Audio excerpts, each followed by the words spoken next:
All right, let's get into an exercise. Career planning and mapping.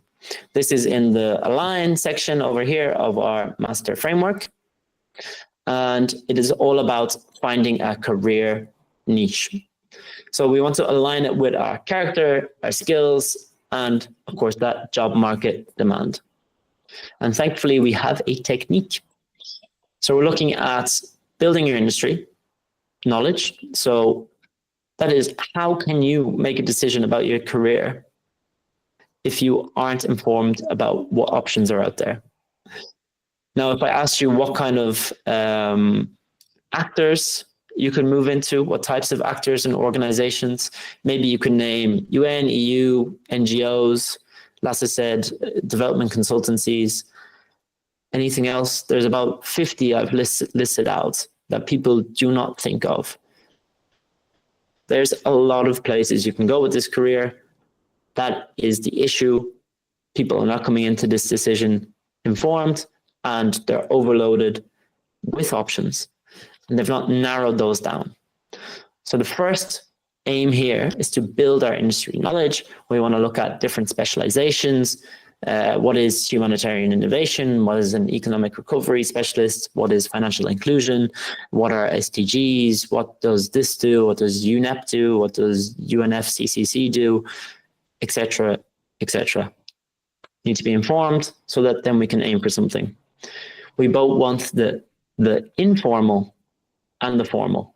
So you need to know the word on the streets. You need to know the stereotype around Acted, who hire a lot of young people, but then they can move up the ladder very quickly.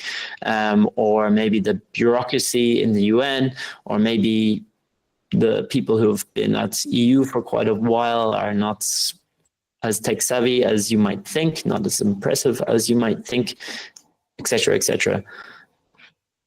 These are not things that you'll find on the internet. These are things that you will discover after talking to a lot of people, and usually that you'll discover after a few years, I would say, in the sector, which is a shame because we want to springboard you right now. We want to kickstart that career right now.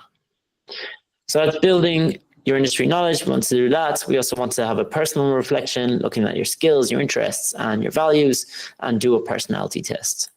We also want to look at external influences, that is the funding, the sector trends, and what is the market demand. Last piece here of the puzzle, triangulation. So where does that leave us? We can have a nice AI prompt we can use for that, or you can write it down on a piece of paper, work it out yourself. What is in the middle between the exterior and the interior? All right, an example. This is just a quick example with me in focus. Let's say I took 5 hours. And what did I do? Building my industry knowledge. I decided one full working day, that's all I'm going to do, to make an informed decision. I talked to some industry professionals. I just reached out on LinkedIn, called a few people, said, hey, I'm interested in your career. I saw your profile on LinkedIn. Do you think we can talk? I also used AI. I put in a few things and I said, hey, what kind of sectors are there in humanitarian and development work? What is the difference between humanitarian and development work? I'm interested in human rights and refugee rights. What kind of organizations are working in that? Build from there, looking at LinkedIn, expanding and extracting, right? So you want to go very broad and then zoom in. Again, very broad, zoom in what's of interest to you. Do not leave anything out, because that is the big issue. People have tunnel vision, only looking at UN, EU, or maybe some larger NGOs. Make sure you're well informed. Next up is a personal reflection. This is, of course, to know your strengths and weaknesses, where they lie, and who knows that better than your friends. Reach out to them, text a few friends, text your family, ask them for an honest opinion. Say, this guy, Daniel, said to do this exercise. They can often articulate what you're good at and what you're bad at better than you.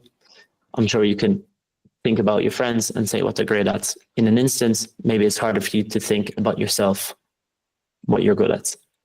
There's also this personality test. Maybe some of you know it, 16 personalities. It's really great, quite interesting one. Takes about 15 minutes, and it will give you your own character, and it will give you some advice on where your skills might lie. You also want to write down either pen and paper or on a computer, just like personal values. What skills do you have? What interests? Get it down. Easy. Quick tip for the 16 personalities is that the career section is locked. So you will get at the end here, this is my profile. I am a campaigner, ENFPA. If you put just any prompt, just say, this is my profile, put it into ChatGPT, say, give me the career section, or tell me career ideas that I might love. It will do the work for you, and it will actually give you this section, which is behind a paywall. So that's pretty cool. Looking at that, you'll have a good understanding between your skills, your values, and what kind of character you have, where your skills might lie, which is a really big hint into where you will do well in your industry career. Do not ignore that. All right, moving on. Building our industry knowledge, we're looking at the personal reflection, external influences, right? We're looking at reports from the UN, funding reports. We're talking to industry professionals. We're understanding what skills are in demand, what is out there that is getting funded and that will get funded in the future. I don't want a job just for 1 year. I want a job for the next 10, 20 years. So what is the key trends? For example, graduation approach. It is an economic recovery programming type. It's very expensive. It has been very popular the last few years. There is lobbying as such for it with funders, but funders are unsure about whether this will be a good programming style to bring forward into the future because it costs so much money. So you get better results, but more money. If you are an expert in the graduation approach, it will be amazing. If they decide that they are going to fund this, this is going into the strategic plan, funding plan for big donors going into the future. Great. You're very well positioned. It's very specific. It is a modality, an economic recovery modality that billions of dollars will be funded into. But if it doesn't go that way and the trends go to the left, away, funders, donors decide it's too expensive to fund, all of a sudden you've specialized in something that no one is funding anymore. You need to think about this very clearly, and the best way to do that is reading funding reports and talking to industry professionals. I'll maybe do the industry professionals first. Try to figure out what it is people are funding these days. All right, and then finding the sweet spot. You can use this prompt. Feel free to take screenshots, or I can send it to you in an email afterwards. I won't read through it, but after we had done this whole exercise here, we have the information, we're more informed. I can actually put in a prompt that isn't too generic into ChatGPT or so, and we come out with this great table, which is giving us examples of current niches or niches that we can move into. Funny enough, for my example, it came up with a humanitarian innovation advisor with focus on digital and AI, which is exactly what I've been working with for the last years. So really cool that it gave me the exact thing that I wanted. And actually, you will see even from the 16 personalities websites, it's already recommending me teaching, capacity building, innovation advisor, and consultancy, which are all the things that I have done. So I think we can really underline that and do not take anything away from it.